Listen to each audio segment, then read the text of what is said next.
I mean, social media, obviously, we know how strong it is, but, you know, someone knows someone. A surprising discovery along a Naples beach.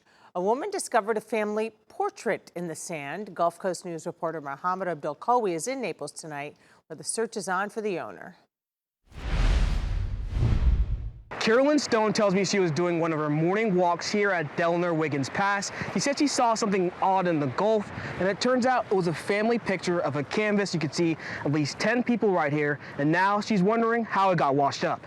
My first thoughts was maybe one of the families affected from the hurricane. It's not what you usually see at a beach, like seashells or sand, but a canvas clearly holding on a memory someone meant to keep. Who are they?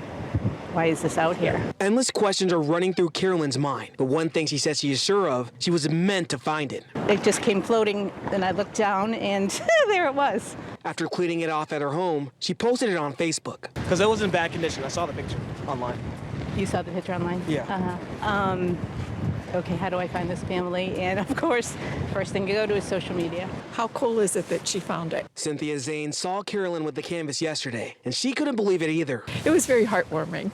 I fortunately have been blessed and have some photos like that with my family, my grandchildren, my children, and I know how much I value them. The canvas may be a little worn down, but is still in one piece. Good enough for whoever this belongs to. When you meet the family and you return this to the family, like, what do you think that conversation is going to be like? Hopefully just grateful that I got it back to them. Reporting in Naples, I'm Mohammed Abdul, Qawee, Gulf Coast News.